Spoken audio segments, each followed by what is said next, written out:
Roh Kudus, kami percaya Engkau ada dalam setiap kami masing-masing, dan Engkau akan berbicara kepada kami lewat hamba-Mu apa yang menjadi maksud dan rencana untuk panggilan-Mu kepada kami semua. Kami percaya Tuhan yang adalah Roh dalam hidup kami semua akan memberikan pengertian-pengertian tak kala kami mendengarkan kebenaran, khususnya hamba-Mu yang akan Engkau pakai. Engkau akan berbicara Tuhan apa yang menjadi perkara-perkara surgawi yang datangnya dari Roh Kudus yang Engkau berikan dalam hatinya, dan Roh Tuhan yang ada dalam hidupnya akan berbicara lewat lidah bibirnya, dan kami semua siap mendengarkannya. Di dalam nama Tuhan Yesus kami berdoa dan mendengarkan kebenaran firman. Haleluya. Katakan sama-sama. Amin. Amin. Silakan hamba Tuhan, pasti kamu akan menyambutkan firman Tuhan. Baru diganti. Ya. Baru digantikan? Ya. Ya, baru. Selamat pagi. Pagi.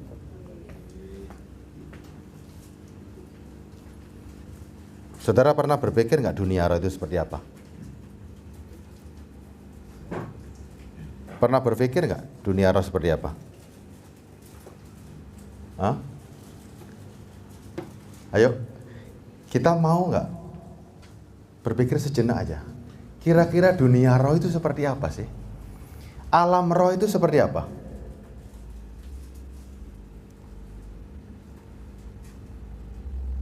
Pernah masuk dunia roh? Pernah masuk dunia roh? Pak Ruben pernah masuk dunia roh? Kalau sudah di alam roh dalam penyembahan secara rohani ya, menyembah. Menyembah ya? Kalau sudah dalam keadaan tubuh sudah terlepas atau meninggal ya, Belum ya? Jadi apa sih alam roh itu sebetulnya? Apa sih dunia roh itu sebetulnya? Coba, hari ini kita hidup di mana ini? Hah? Kita hidup di mana hari ini? Di dunia atau di alam roh? Dunia. Semua hidup di dunia ya? Setuju ya? Sepakat ya? Sepakat ya? Siapa yang percaya sama Yesus? Angkat tangan semua ya. Yesus yang di Figura atau Yesus yang di dalam? Hah? Yesus yang di Figura ini atau Yesus yang di dalam? Kalau Yesus di dalam berarti roh. Kalau Yesus di dalam roh berarti hidup saudara. Coba lihat, ulangi lagi. Rohani yang sejati itu bukan roh yang aneh-aneh, ya. Saya ulangi lagi ya. Kalau nggak pernah merasakan alam roh, makanya walaupun orang 40 tahun hidup di padang gurun tidak pernah kenal yang namanya Allah. Ingat loh ya, Alkitab ini dibaca bukan untuk menjadi bodoh. Banyak orang baca Alkitab, baca firman, bukan tambah pinter, tambah bodoh. Taat sama bodoh itu sahabat karib. Kalau tanpa pengertian. Lihat orang-orang lain, lihat orang-orang luar.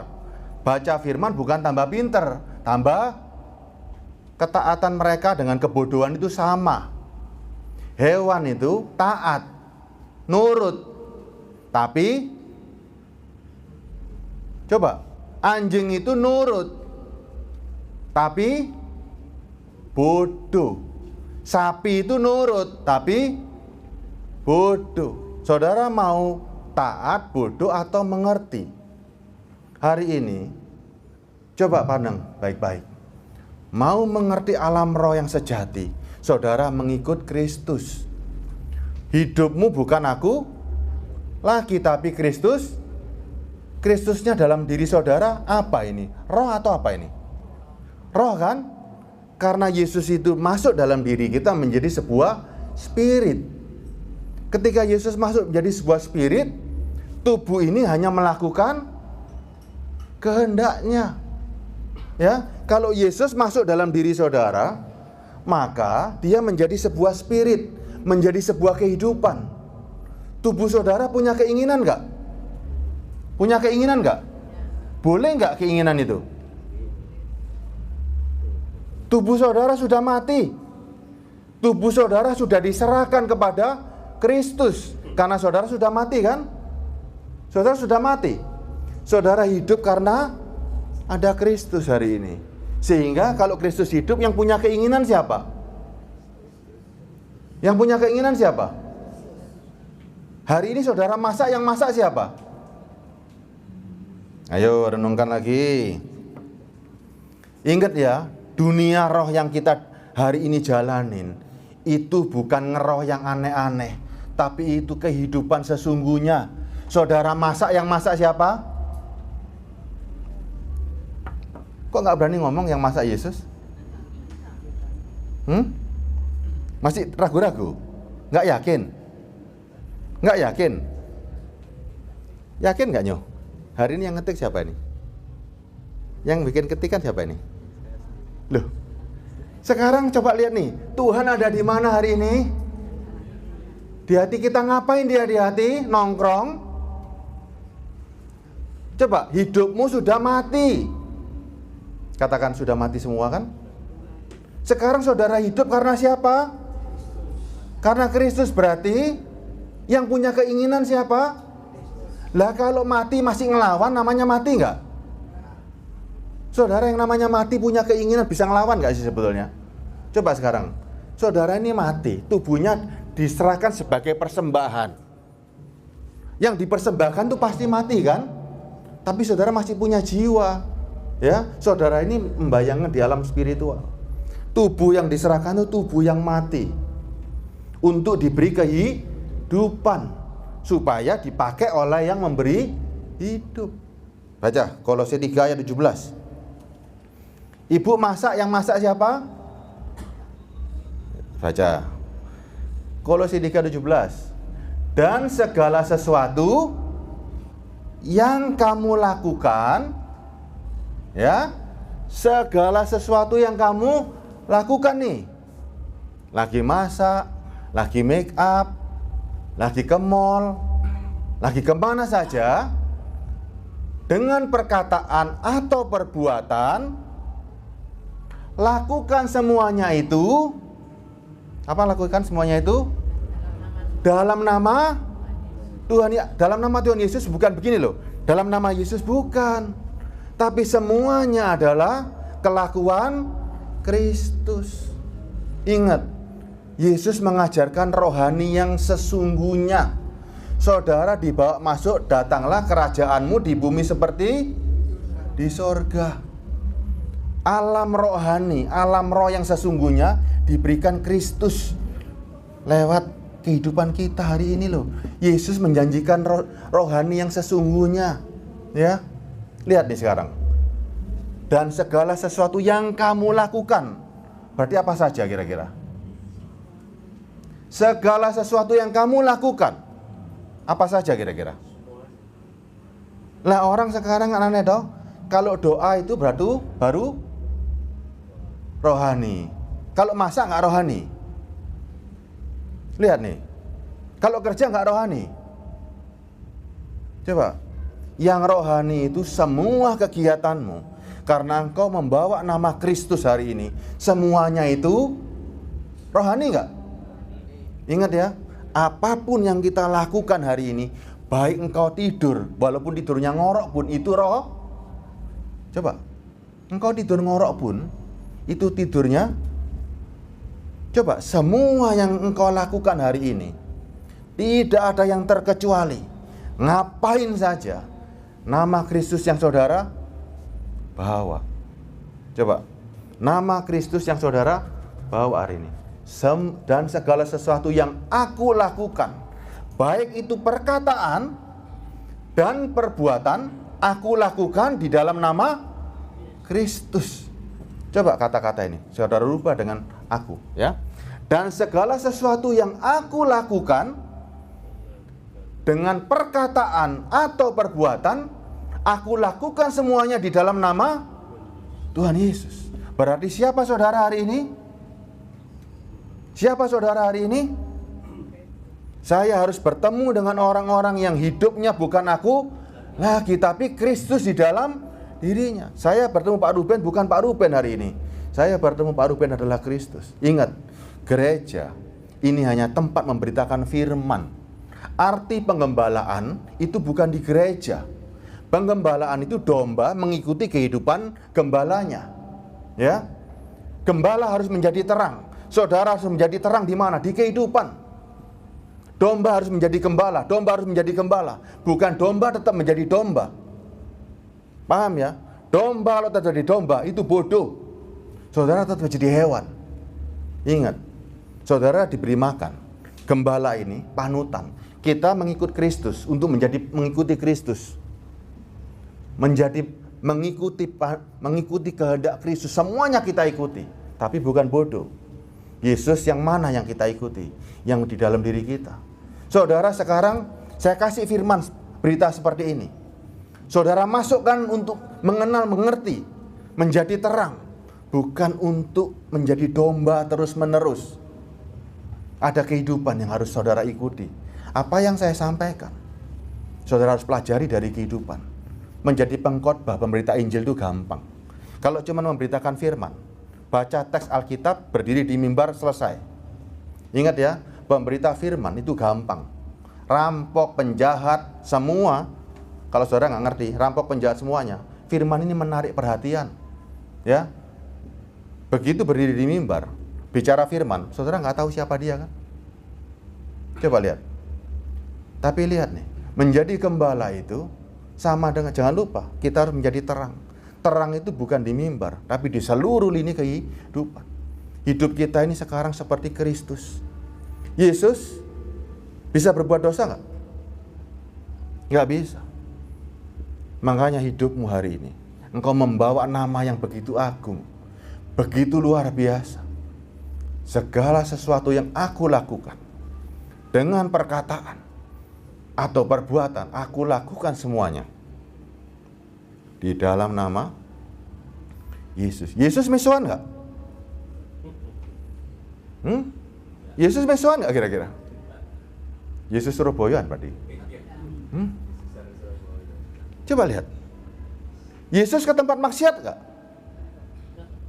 Coba padukan hidupmu yang mengaku sebagai Kristus, padukan dengan firman. Apa kehidupannya Kristus? Padukan. Kalau hidupmu yang mengaku sebagai kehidupan Kristus, ketika dipadukan nggak cocok, wis ojo. Itu hanya krosok-kroson, ya. Kehidupan rohanimu hari ini, kehidupan sehari-hari ini loh.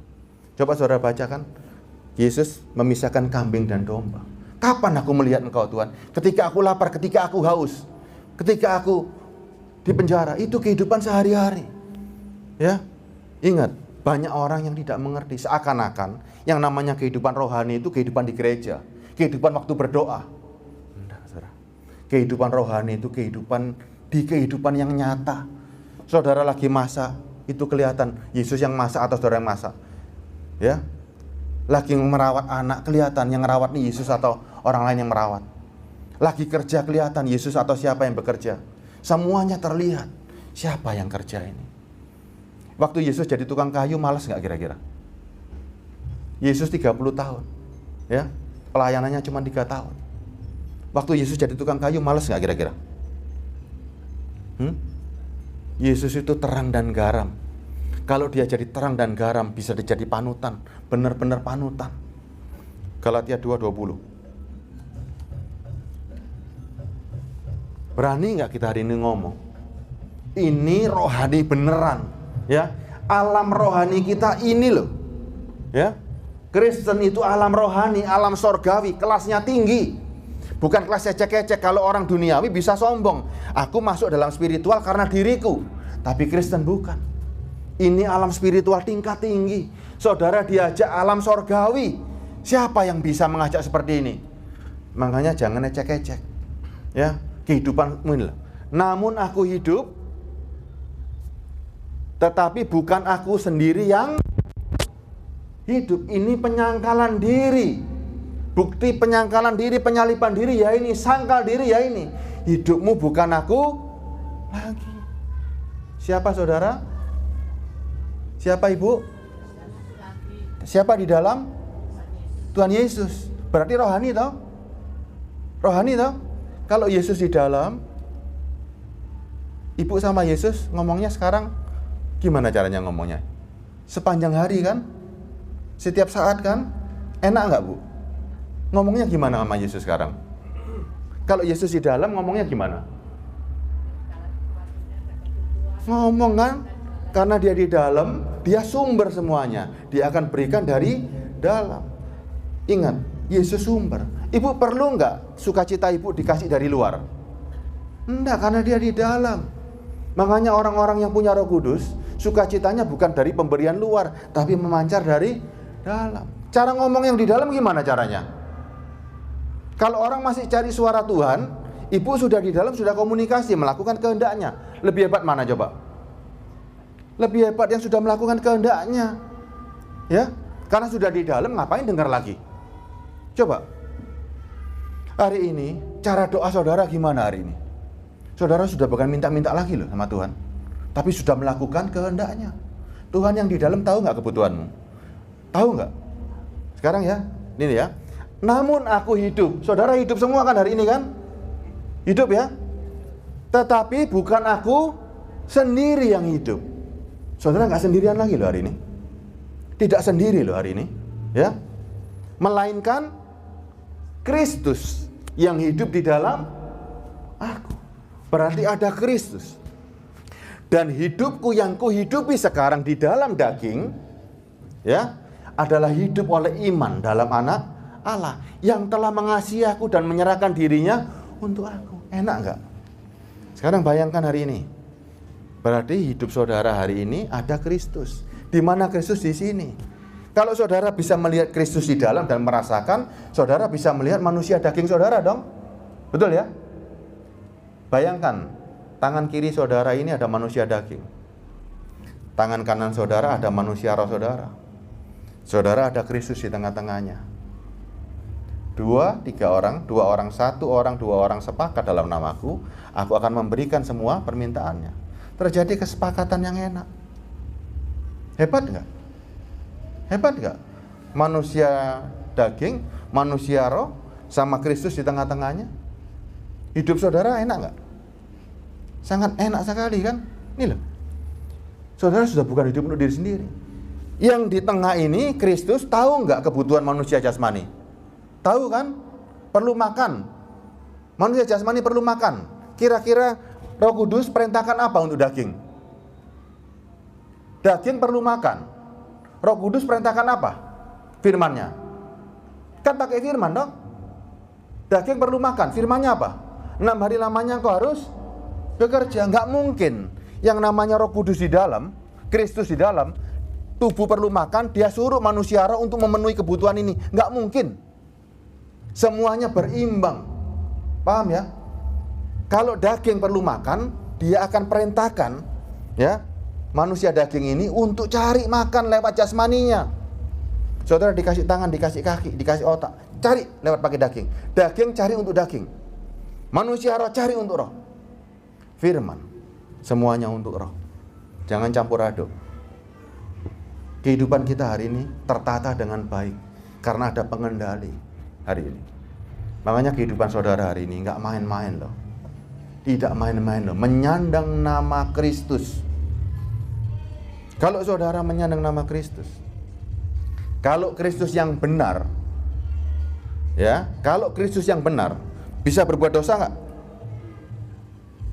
Kalau Kristus yang benar, bisa berbuat dosa nggak? Nggak bisa. Tapi kalau Yesus-Yesusan, hati-hati. Saya bacakan ayatnya. 1 Yohanes 3 ayat 5. Kalau Yesus yang diberitakan sesuai dengan Yesus yang benar, tidak ada yang bisa berbuat dosa. Karena hidupmu ini benar-benar Kristus. Yesus nggak mungkin bujukan. Yesus nggak mungkin nggak punya moral yang baik.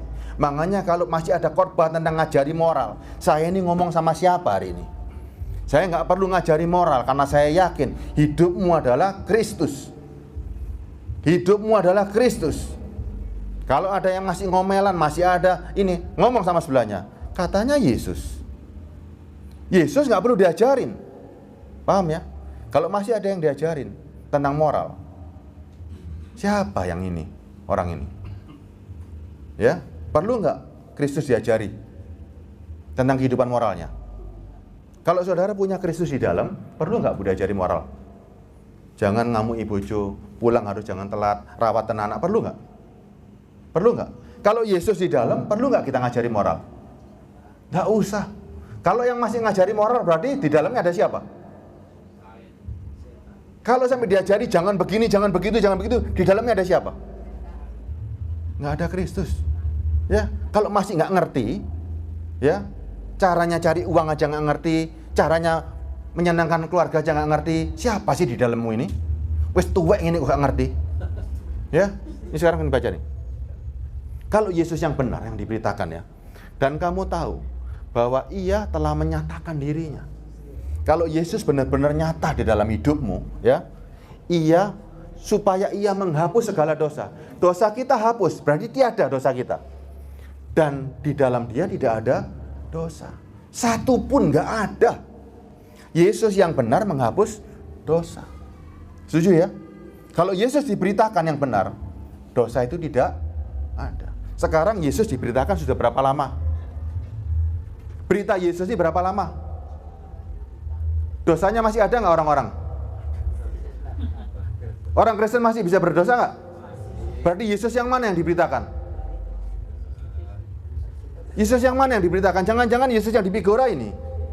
Ingat loh, Yesus yang dipigora ini, kalau Yesus yang kita pahami, Yesus yang bisa kita lihat dengan mata, ini merepotkan. Saudara baca firman, ini menjadi rohani semua. Kalau Yesus yang kita pandang ini masih perlu tempat seperti ini repot. Perlu figura, perlu tempat, waduh repot. Ya, ingat, Yesus jangan jadikan Baal. Yesus sekarang tinggal di dalam diri kita. Saudara bayangkan kalau Yesus hari ini seperti Yesus di luar. Saudara cari Yesusnya di mana hari ini? Kalau Yesus di luar seperti orang-orang sekarang membaca firman, Yesusnya di luar, Yesus daging, menyembuhkan orang mati, menyembuhkan orang buta, saudara ngikuti seperti itu. Akhirnya kan orang-orang kan ngikuti Yesus seperti daging, dong. Waktu Yesus menyembuhkan orang buta, saudara kepingin menyembuhkan orang buta. Yesus membangkitkan orang mati, orang-orang ngejar semuanya itu. Ingat, Yesus di dalam juga sama melakukannya. Tapi yang dibangkitkan orang-orang mati rohaninya, orang-orang buta rohaninya, tuli rohaninya. Itu tugas saudara. Karena saudara menjadi gembala dan menjadi terang. Semua saudara lakukan hari ini. Tapi secara semuanya rohani. Lihat, orang mati tidak ketemu Tuhan loh. Orang mati tidak ketemu Tuhan. Makanya jangan kejar orang-orang. Lihat sekarang. Orang mati, baptis orang mati. Orang-orang mati tanpa manusia baru. Ketika mereka membaptis. Ya, orang mati menghidupkan orang mati bisa nggak? Nggak bisa. Jangan kejar yang kelihatan mata. Kalau rohaninya bukan Kristus nggak bisa apa-apa. Coba lihat sekarang. Orang berdosa menyucikan orang berdosa bisa nggak? Nggak bisa. Saudara tahu setan, ya, sudah tahu setan, ngomong firman, ngajak ke surga bisa nggak? Saudara tahu itu manusia lama setan, bicara firman, ngajak ke surga bisa nggak? Nggak bisa, makanya pahami betul-betul. Kalau bukan Kristus, bukan kebenaran yang ngomong, sekalipun ngomong firman, saudara tahu sumbernya kemana ini arahnya. Firman ini menarik perhatian semua orang. Menarik perhatian semua orang. Ya baca lagi nih ya, ayat 6-nya. Karena itu setiap orang yang tetap berada di dalam Dia. Ini lihat, kalau Yesus seperti ini yang diberitakan, setiap orang yang tetap berada di dalam Dia tidak berbuat dosa lagi. Setiap orang yang tetap berbuat dosa tidak melihat dan tidak mengenal Dia. Ini firman, nggak bisa dirubah. Setiap orang yang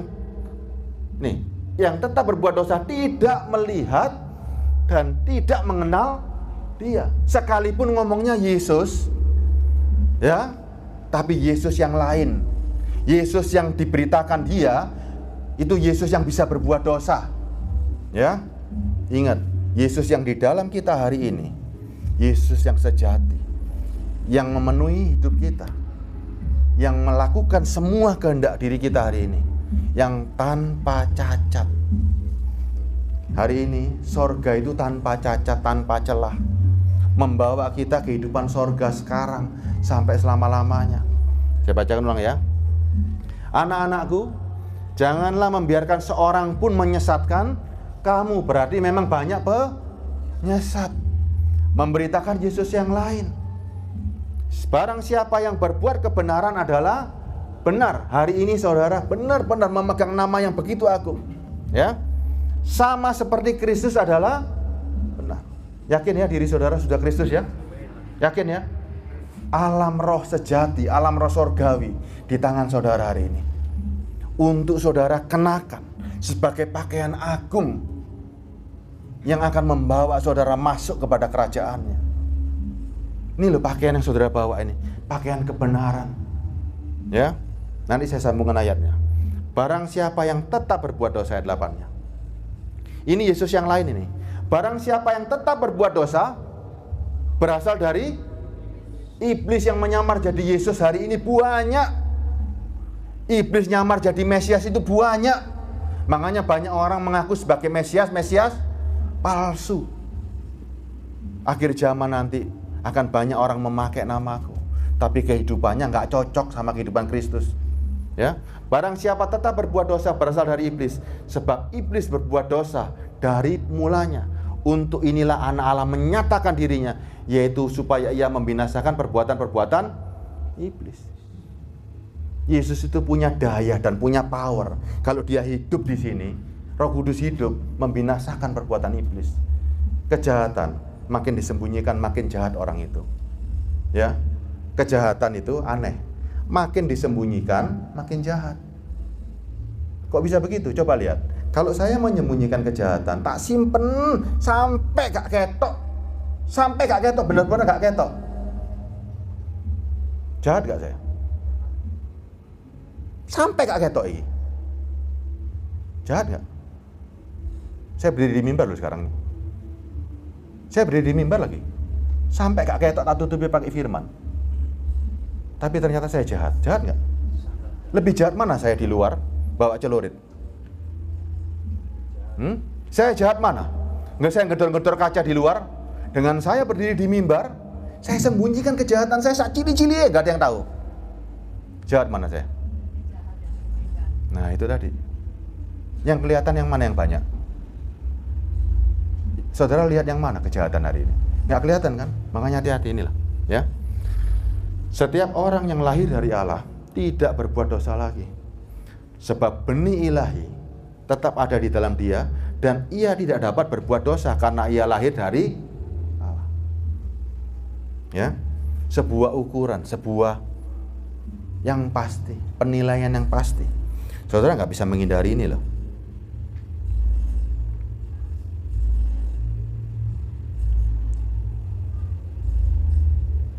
Kita lihat nih sekarang, undangan pesta. Lihat ya, banyak orang yang sekarang ini senang dengan undangan pesta, tapi dia nggak sadar bahwa undangan ini masih kumpul sama orang banyak ini.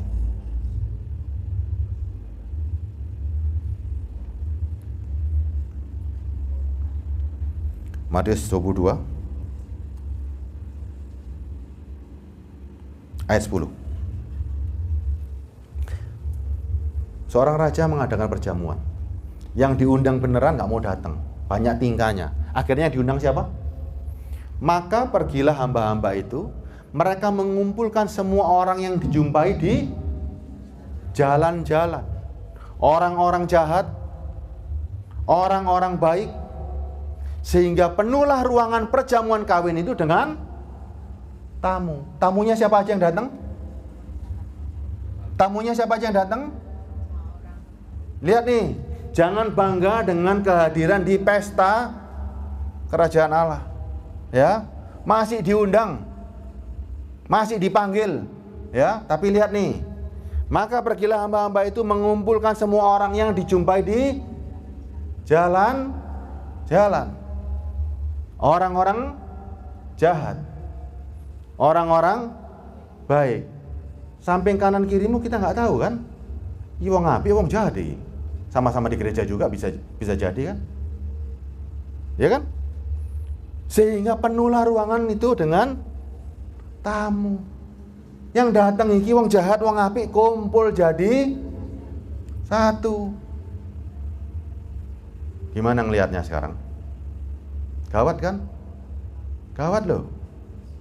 Makanya jangan terpancang dengan buah-buah roh, hasil manipulasi. Kelihatannya kasih, kelihatannya ini, kalau hasil manipulasi itu percuma. Bisa nggak buah roh hasil manipulasi? Bisa nggak, Bu?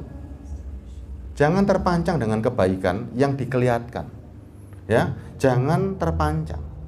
Wong iki apik, apalagi diketok-ketokno. Dah, gak payu. Ya, jangan. Wes, nih sekarang nih. Orang-orang jahat dan orang-orang baik kumpul sampai penuh. Saudara sekarang yang mana ini? Saudara yang mana kira-kira? Orang-orang jahat atau orang-orang baik? Orang baik ya, Bu ya? Harus. Karena kita memakai nama Kristus. Kita pakai nama Kristus. Sudah puluhan tahun ikut Kristus. Mosok dunia roh nggak ngerti. Coba sekarang lihat. Dunia rohnya orang Kristen gimana hari ini? Girap-girap gitu kan? Didoakan geblak. Apa maknanya dari geblak? Nggak ada kan? Baca firman, dicari. Ini maknanya apa? Dampaknya apa? Maknanya apa? Dicari. Bukan jadi liturgi gila-gilaan. Semua punya makna. Lihat, Alkitab mengajarkan antara perumpamaan dengan kejadian nyata mana yang penting. Nanti saya slide dulu ya. Nanti saudara pikir dulu nih. Ketika raja itu bertemu dengan tamu-tamu itu, ia melihat seorang yang tidak berpakaian pesta.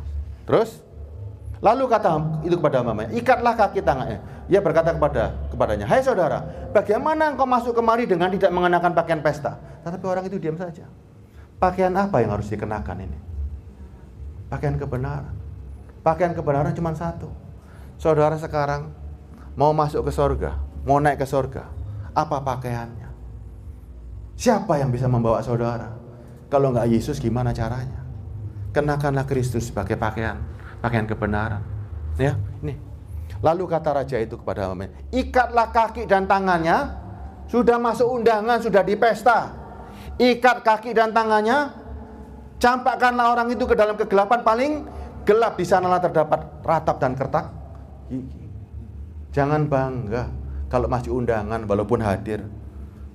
Yang bisa masuk ke pelaminan hanya yang bisa pakai nama Kristus. Jangan bangga. Alam roh kita ini benar-benar harus didalemin, dihidupi. Kalau nggak mati karpe dewe, saudara.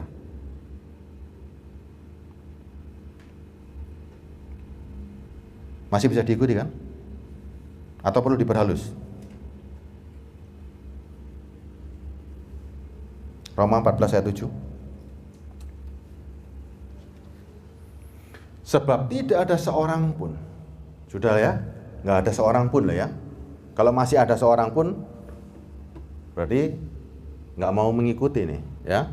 Sebab tidak ada seorang pun di antara kita yang hidup untuk dirinya sendiri, dan tidak ada seorang pun yang mati untuk dirinya sendiri.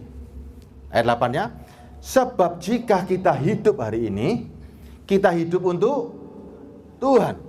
Dan jika kita mati, semua mati keinginannya tadi ya, kita mati untuk Tuhan. Jadi baik hidup atau mati adalah milik kehidupanmu, kematianmu, semuanya milik Tuhan.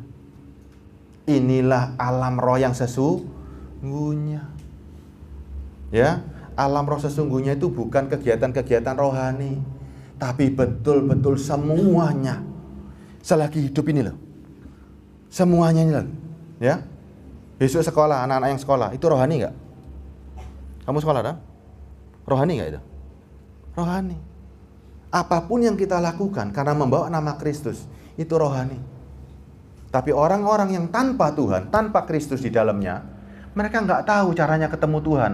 Makanya doanya aneh-aneh. Ya, jam 5 sore, jam 9 pagi, jam 12 malam. Ya kan? Lebih enak doa yang mana? Jam 6 pagi atau jam 12 malam? Yesus ditemui jam berapa enaknya? Kalau orang tanpa Tuhan, ketemu Tuhannya gimana enaknya? Jam 5 pagi, jam 3 pagi, jam 12 malam, jam 2 malam, enak yang mana? Ayo coba. Tanpa Tuhan, ketemu Tuhan jam berapa enaknya? Pak Julian, hah? Jadi sebelum matahari terbit, cari Tuhan kan? Enak dong?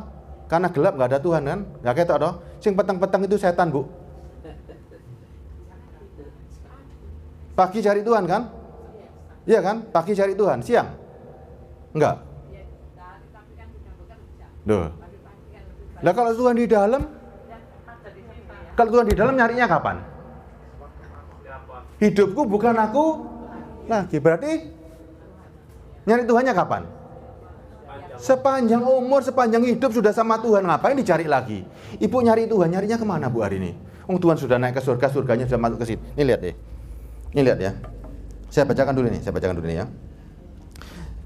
Sebab jika kita hidup untuk Tuhan. Jika kita ayat 9-nya.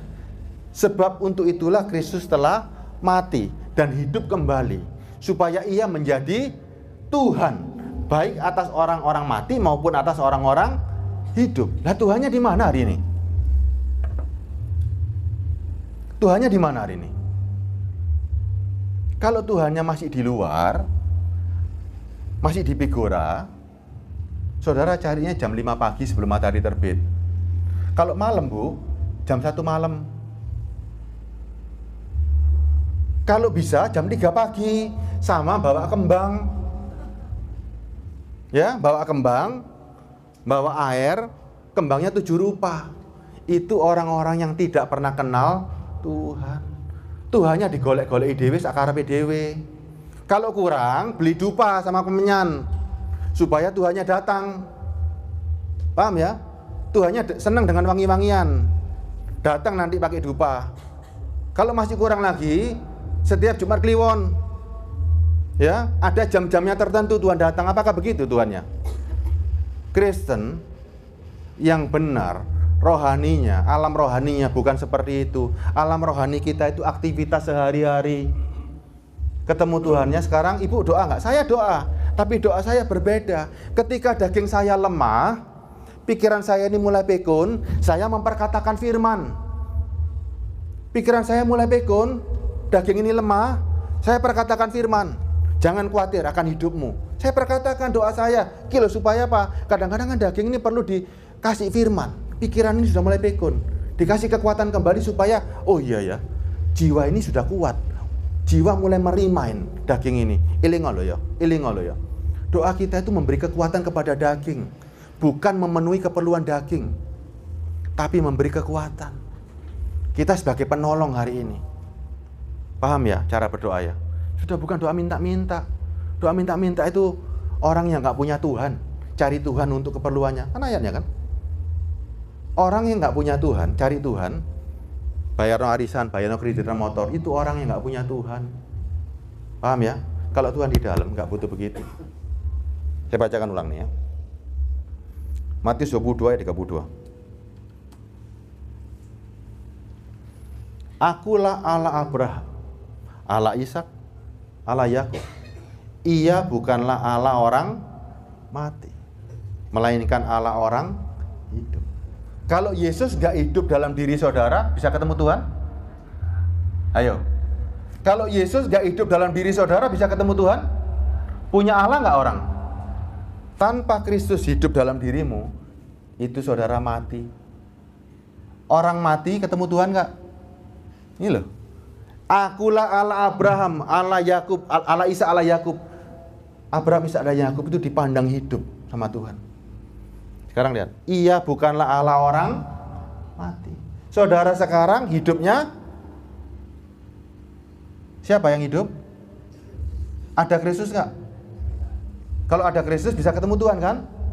Kalau nggak ada Kristus, masih doa ini setengah mati. Doa sama siapa coba? Saudara yang tanpa Kristus di dalam, mau doa sama siapa? Kawan kita yang sebelah sama saudara doanya kenceng mana? Sama siapa doanya? Begitu juga orang-orang Kristen tanpa Tuhan di dalam dirinya, doa sama siapa? Ayo coba. Yang jam 3 pagi, yang jam 4 pagi, yang jam 6 pagi, doa sama siapa? Tanpa Kristus nggak punya Allah. Ngomong sama Abab. Enak nggak jadi orang Kristen sebetulnya? Enak dong. Wong Tuhan sudah diam dalam diri kita loh. Kok ditolak-tolak, golek sing njobo-njobo. Kalau saudara cari Tuhan di luar capek, bener capek. Nggak bakal ketemu. Saya kasih ayatnya tadi, saya kasih bonusnya ya. Matius 18 ayat 19. Dan lagi, aku berkata kepadamu, jika 2 orang daripadamu, ingat loh, 2 orang daripadamu, ya, di dunia ini sepakat meminta apapun juga, permintaan mereka itu akan dikabulkan oleh Bapakku yang di sorga. Enak nggak ini? Sebab di mana 2 atau 3 orang berkumpul dalam namaku, di situ aku hadir di tengah-tengah mereka. Bayangkan sekarang, 2 orang daripadamu, manusia roh, manusia daging sebelah kiri, manusia roh sebelah kanan, tengah-tengahnya Roh Kudus. 2 orang ini sepakat, manusia daging sepakat, ini manusia roh sepakat. Permintaannya ini ada kesepakatan. Daging minta sesuatu, rohnya sepakat. Aku butuh makan. Roh Kudus, Bapa yang di sorga di dalam sini sepakat nih. Mereka minta, daging minta makan. Roh sepakat, iya ini perlu makan. Firman-Nya bunyinya, bekerjalah 6 hari lamanya, Tuhan memberkati. Karena Tuhan di dalam, Tuhan ikut kerja nggak? Waktu daging kerja, Tuhan ikut kerja nggak? Waktu kita jualan bakso, Tuhan ikut jualan bakso nggak? Hah? Waktu kita jualan martabak, Tuhan ikut jualan martabak nggak? Tuhan memberkati nggak? Semua yang kita lakukan itu membawa nama Tuhan, nggak usah malu, ya. Tuhan itu bisa jadi ketemu sama orang siapapun, Tuhan bisa masuk ke semua lini. Ngomong sama pengemis Tuhan bisa, ngomong sama kaisar bisa, nggak usah malu. Ini loh semua yang kita lakukan hari ini loh. Sepakat permintaannya nih.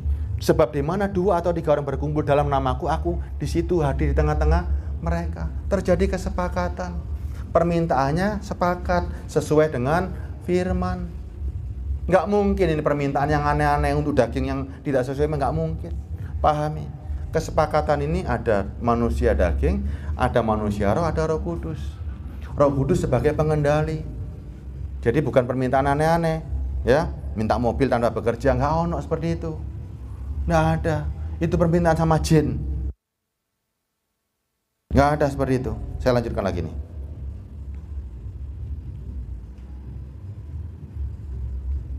Nih, Efesus 2 ayat 4. Tetapi Allah yang kaya dengan rahmat, oleh karena kasih-Nya yang besar, dilimpahkannya kepada kita, telah menghidupkan kita bersama-sama dengan, kapan ini? Sekarang kan? Ini sekarang kan, ya. Sekalipun kita telah mati oleh kesalahan-kesalahan kita, oleh kasih karunia kamu telah diselamatkan. Ayat 6-nya. Di dalam Kristus Yesus, Ia telah membangkitkan kita juga dan memberikan tempat bersama-sama dengan Dia di surga. Kapan saudara bangkitnya? Kan sekarang. Surganya kapan? Ya sekarang ini. Ini loh, surga itu aku adalah Alfa dan yang awal. Saudara sudah memperoleh surga pada masa awal sekarang ini loh. Dan Omega. Yang saudara terima sekarang ini Alfa dan Omega, tanpa akhir nantinya. Kalau saudara nggak bisa mengawali, bagaimana bisa mendapat akhirnya? Paham nggak? Selagi saudara hidup, saudara nggak memperoleh surga, kapan saudara memperolehnya? Selagi saudara hidup, nggak mengenakan Kristus, terus minta surga, ya ketinggalan zaman. Ya, ini loh. Dan memberikan tempat bersama-sama dengan Dia di surga. Ayat 7-nya baru supaya pada masa yang akan datang, surganya didapat pada saat sekarang, masa datang juga Ia menunjukkan kepada kita kekayaan kasih karunia yang berlimpah-limpah sesuai dengan kebaikannya di dalam terhadap kita di dalam Kristus Yesus. Selagi hidup, kenakanlah Kristus. Ya, tubuhmu yang mati tadi dihidupkan oleh Kristus. Kalau sudah mati, percuma ditulisi rest in peace, pulang ke rumah Bapak, percuma. Ya, masuk koran besar, ditulisi macam-macam, aku telah mengakhiri pertandingan yang baik-baik. Percuma, itu hanya gombal-gombalan. Pak Ruben khotbah, orang-orang nggak jelas kematiannya gimana, sudah pulang ke surga. Bojo, enggak lah, sudah. Ya, kita nggak tahu kehidupan orang itu. Selagi hidup hari ini, raih. Alfa itu harus diraih sekarang. Aku adalah alfa, yang awal. Waktu saudara hidup, yang awal itu harus ada. Sorga itu harus diawali selagi kita hidup. Paham nggak ya? Paham ya Nyu ya? Meraih sorga itu selagi kita hidup. Lek wis mati, telat, terlambat. Tidak ada kata menyesal. Itu enak apa nggak enak? Menyesal enak apa nggak enak? Kalau mau menyesal silakan. Cari Tuhan yang di luar, cari Tuhan yang di Bigora. Lah kesel karpe dhewe. Ya, kita mau sekarang mengerti Tuhan di dalam. Saya kasih satu, pasti ada waktunya lah. Boleh ya 5 menit ya Pak Ruben ya? Boleh ya? Matius 19:27, supaya saudara nggak bingung, nggak terbebani, ya. Nih, Matius 18 ayat 27. Bukan ini ya. 19. Matius 19 ayat 27. Nih, banyak orang baca ayat ini dipikir Petrus pelayanan. Coba ya, terapkan hari ini. Lalu Petrus menjawab dan berkata kepada Yesus. Ya, setuju ya? Zaman dulu kita baca ini ya. Ingat loh ya, perumpamaan dengan kejadian nyata sama pentingnya. Yang terpenting adalah makna yang kita ambil hari ini. Ya, maknanya kita harus mengerti dengan pengertian. Lalu Petrus menjawab kepada Yesus, kami ini telah meninggalkan segala sesuatu dan mengikut Engkau. Jadi apakah yang akan kami peroleh? Zaman dulu Petrus keluar dari rumahnya mengikut Kristus. Saudara baca ini mau mengikuti Petrus gak? Mau seperti Petrus gak? Mau gak? Kita mau gak seperti Petrus? Kami ini telah meninggalkan segala sesuatu dan mengikuti Engkau. Mau gak? Ditafsir sama orang-orang, mengikut Kristus keluar dari rumah. Memang ada ayatnya nanti. Ini perubahan diri Petrus. Kalau saudara sekarang mengikuti Yesus, Yesusnya di mana? Zaman dulu Yesusnya kan memang ada keluar. Sekarang Yesus di hati. Kalau hanya merubah hidup, perlu keluar rumah nggak? Rumah yang sekarang tetap ada. Nggak usah menjauhi bapak ibumu, ada tetap di rumah. Ya, ini perubahan hidup yang di dalam, bukan pelayanan. Sekali lagi, ini bukan pelayanan, ini perubahan hidupmu. Anda melayani tanpa ada perubahan hidup, gak ada gunanya. Nih, pahami dulu ini. Ini bukan pelayanan, ini perubahan hidup. Orang jadi pemberita Injil harus mengerti, benar-benar merasakan, benar-benar menjadi Kristus, baru bisa menyampaikan kebenaran. Bukan memberitakan Yesus yang lain, Yesus yang masih bisa berbuat dosa. Tidak. Benar-benar merasakan. Saya lanjutkan ayatnya. Kata Yesus pada mereka, aku berkata kepadamu, sesungguhnya pada waktu penciptaan kembali, reborn again, ya, lahir kembali, apabila anak manusia bersemayam di tahta kemuliaannya. Kapan kejadiannya ini? Ini buat saudara sekarang, ketika kita lahir baru, ketika kita mengenakan Kristus. Ini loh tahta kemuliaannya hari ini. Kamu yang telah mengikut aku akan juga duduk di atas 12 tahta untuk menghakimi kedua suku. Menghakimi bukan berarti menyalahkan, tapi mengajak orang lain untuk merasakan. Hakim yang baik itu mengajak orang untuk selamat. Nih, saudara selamat dulu, mengerti dulu, merasakan, baru bisa menjadi dampak buat orang lain. Berubah dulu. Pelayanan itu dimulai dari diri kita sendiri. Wis mendapatkan hidup nggak di dalam? Kalau nggak dapat hidup buat apa? Memperoleh dulu, baru saudara bisa melayani itu tanpa batas, nggak capek. Kalau melayani nggak pakai Kristus, capek. Ayat selanjutnya, dan setiap orang karena namaku meninggalkan rumahnya, saudara laki-laki, saudara perempuan, bapak ibunya, anak-anak ladang, akan menerima kembali 100 kali lipat, akan meroleh hidup yang kekal. Ini bukan meninggalkan rumah, keluar dari rumah, bukan. Rumah artinya kehidupan yang lama, yang mempengaruhi pola pikirnya Petrus. Sekarang saudara Yesusnya kan di dalam. Rumah saudara, rumah kehidupan yang lama. Segala sesuatunya saudara tinggal hari ini untuk mengikut Kristus sesungguh-sungguhnya. Kehidupan Kristus dikenakan sebenar-benarnya, sesejati-sejatinya, sehingga tidak ada lagi celah. Ya, jangan jadi domba congek. Tahu domba congek? Domba yang bodoh, hewan.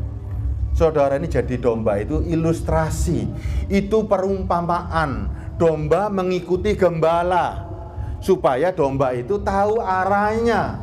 Gembala itu menjadi senter, mengajari supaya domba itu tahu arahnya, tapi bukan jadi domba terus-menerus.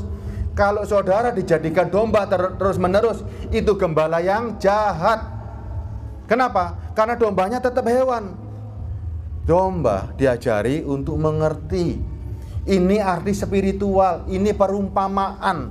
Domba dan gembala itu perumpamaan. Ya, bukan arti beneran, jadi domba beneran. Banyak gereja menjadikan jemaat domba-domba terus.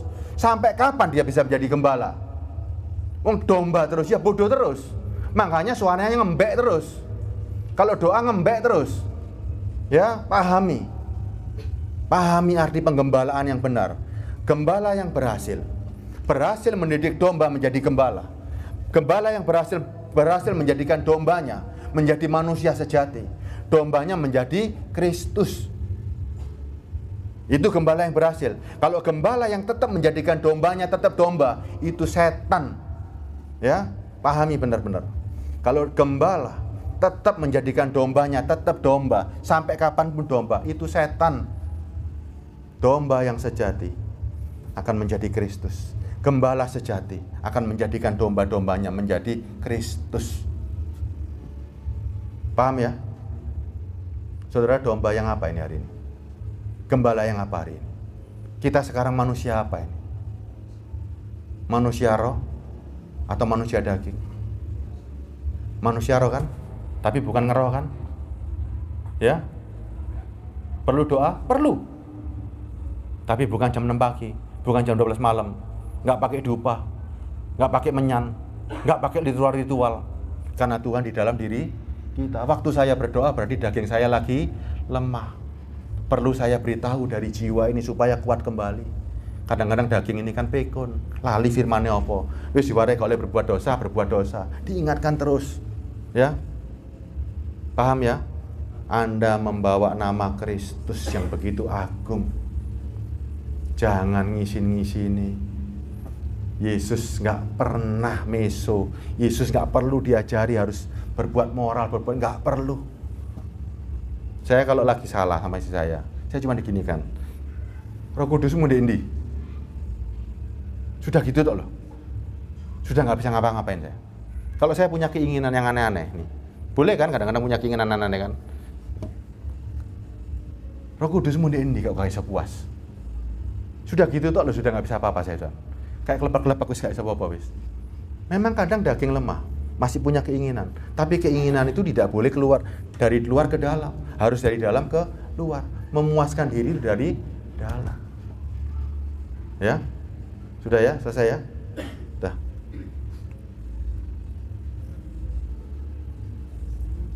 Nyanyikan satu lagu aja nih.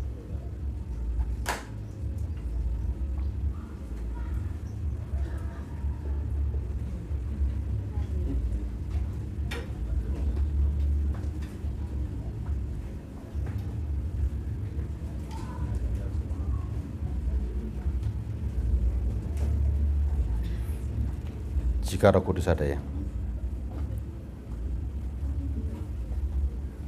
Makanya untuk mengerti firman Amsal 2, biarlah perkataan itu diam dalam hatimu. Perkataan itu firman. Firman itu Roh Kudus, diam dalam hati untuk memberi pengertian dan pengenalan, ya.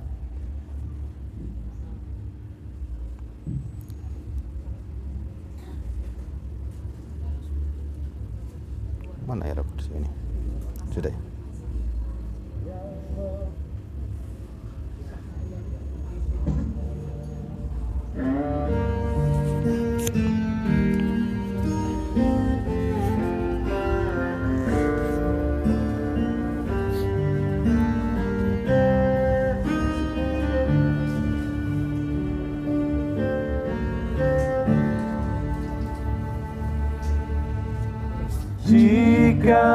aku merasa sendirian,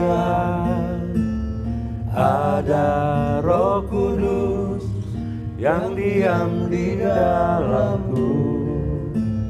Jika aku dalam kesukaran,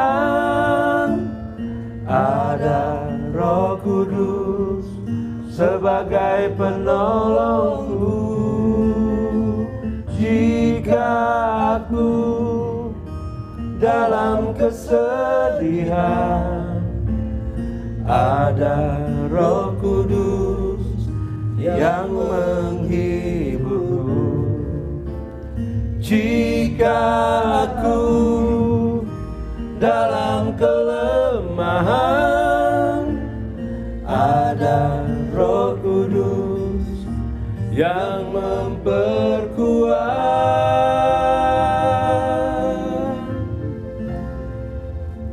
Ada Roh Tuhan dalam diriku, ada Roh Allah dalam diriku. Seperti firman-Mu, Bapa di dalam-Mu, dan Kau di dalamku. Sungguh sempurna penyertaan-Mu Tuhan, sungguh sempurna penyertaan-Mu Tuhan. Jiwaku tenang dan hidupku menjadi kesaksian Yesus Kristus.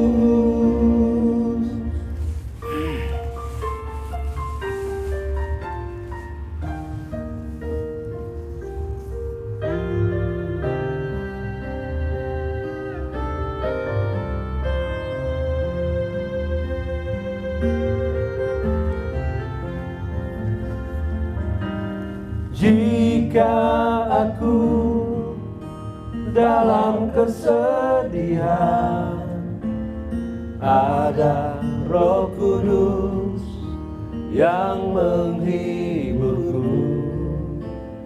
Jika aku dalam kelemahan, ada Roh Kudus yang memperkuat.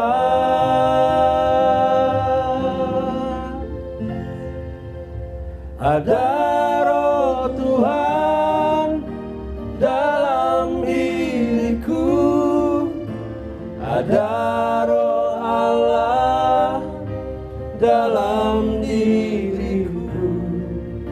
Seperti firman-Mu, Bapa di dalam-Mu, dan Kau di dalamku. Sungguh sempurna penyertaan-Mu Tuhan, sungguh sempurna penyertaan-Mu Tuhan. Jiwaku tenang dan hidupku menjadi kesaksian Yesus Kristus.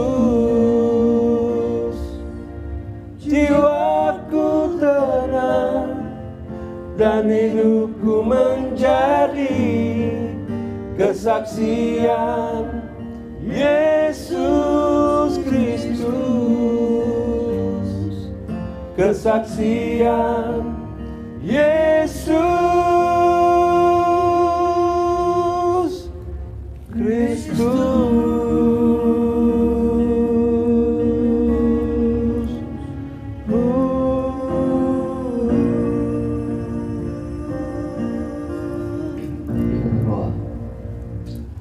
Kami tahu bahwa Roh Kudus ada dalam kami, dan Roh Kudus itulah yang akan mengajar kami, membimbing kami, menuntun kami, sehingga kami memahami kebenaran, memahami arti sebuah kehidupan yang kami harus raih sekarang ini, yaitu kami harus mendapatkan kehidupan kekal setelah kami mengakhiri kehidupan daging ini.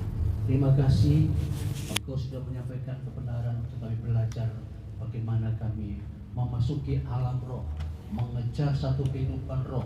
Dan Tuhan, biarlah roh yang ada dalam kami, yang sudah kami dengar kebenaran yang Engkau sampaikan, akan menerjemahkan lebih jelas lagi, memberikan pengertian kepada kami, sehingga kami tak bukan kepada pengertian yang salah, tetapi pengertian yang benar yang kami dapat daripada Roh Kudus yang Engkau telah sampaikan lewat hamba-Mu. Terima kasih, dalam nama Yesus kami bersyukur untuk firman-Mu, untuk hamba-Mu yang sudah Engkau pakai menyampaikan kebenaran. Dalam Yesus, haleluya. Puji Tuhan, datangkan sama-sama. Amin.